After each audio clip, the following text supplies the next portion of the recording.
What's up, everybody? Kier Gomes here, and welcome back. In today's episode, we're going to be taking a look at a deck of cards that I love. If you know me, you know I love the 80s, you know I love the 90s, you know I love 80s synthwave.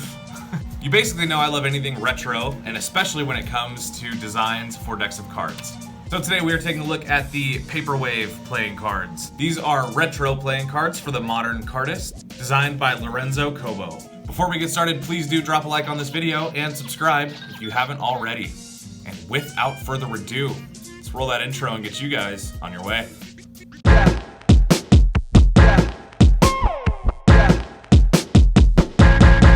Let's go. Alright, so we got the Paperwave playing cards. These cards are printed by the United States Playing Card Company, and the tuck box is done in glossy cardstock, so pretty standard. The front has just a bunch of white lines very close together, and then you can see them kind of waving out at the end, which would suggest Paperwave. It does say Paperwave there at the bottom. One side of the deck says designed by Lorenzo Cobo. The other side says retro playing cards for the modern cardist. I get it. Retro cards for the modern man. I like it. The bottom has some ad copy about Paperwave. And the only thing you see on the top is just a pink rectangle. The back design, of course, is the back design of the cards, and as you can see, it is dope. Let's look at the cards. Your back design looks like this. It's got a relatively thin white border, followed by a thinner black border, followed by an even thinner white border. And then you get this field of black with these kind of spirals meeting in the middle. Looks really cool, especially if you hold it like this. Then behind that, you get these geometric shapes. You get these kind of blue and pink triangles.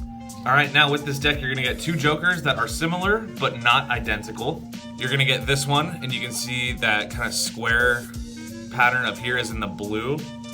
And then on this one, it's in the pink, so the bubbles are swapped.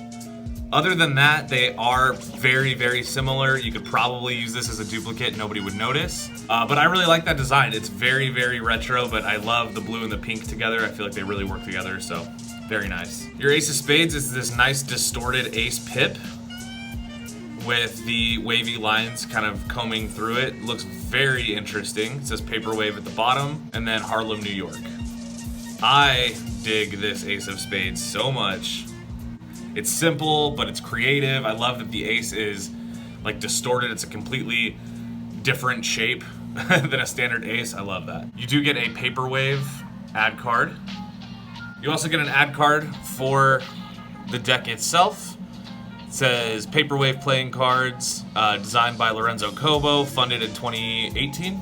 Yep, and 1,000 decks printed, so nice. Right now, the rest of your cards are all custom, so let's look at them. You can see on the diamonds, instead of being red, they are this very hot pink color, very straight out of the 80s.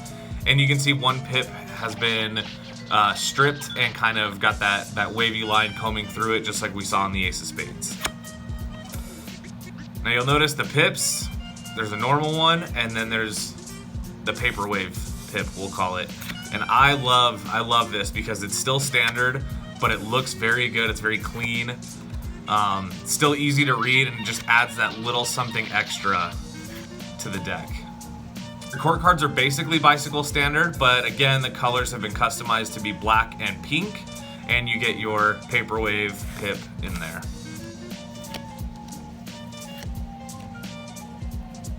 You'll even notice, like on the Queen of Clubs here, you can see she's got this kind of like cyborg eye, where it's filled in with pink and it's got those lines under it. Either that or she got, like, you know, hit with a baseball in the face. But you can see, like, same thing, King of Clubs has this kind of cyborg eye. Really cool. He got hit with a baseball as well. Jack of Spades. I think they all got hit by baseballs, really. And then one other interesting thing I noticed is on the 10 of Clubs.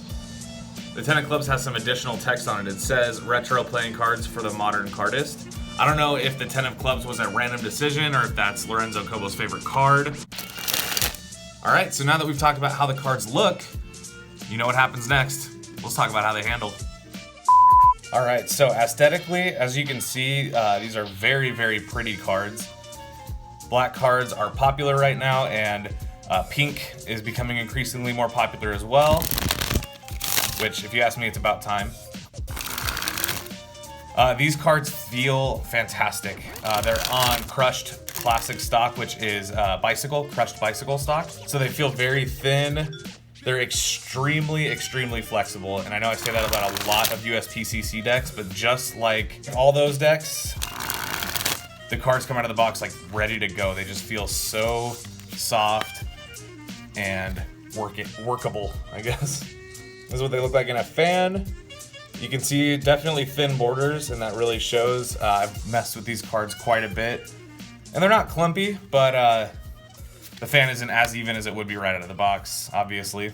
If you fan it for the indices, this is what you get.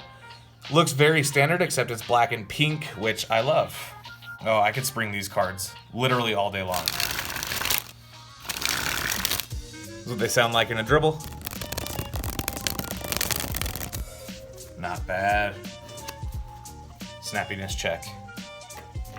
Definitely snappy. See how they faro.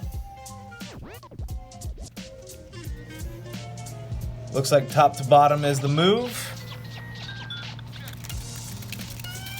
If you're into cardistry, you can definitely see the appeal of these cards in terms of doing cardistry. They do look very, very cool in movement, and I think a lot of that has to do with the kind of wavy, spiral-shaped circles on the back. Like, even that looks really cool.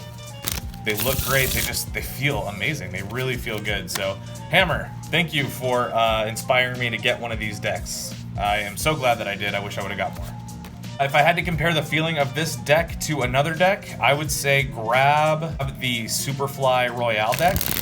It's gonna feel very similar to that in softness. These cards feel a little bit more dry, but in terms of overall feeling, they feel just like the Superfly Royales, which are also on crushed classic stock. And there you go. Well, guys, thank you so much for watching today's episode. I really appreciate it. I hope you enjoyed it as much as I enjoyed making it. And if you did, please do drop a like on this video and subscribe if you haven't. As well, I'm currently doing a giveaway with a friend of mine, Daniel Schneider. So if you have not heard about that, or if you're new to this channel, I will leave it down in the description. Click on it, make sure you watch the video, and you'll be entered to win some cards. All that being said, I hope everybody has a wonderful rest of their day. I know I will. And I'll see you guys in the next one. Later.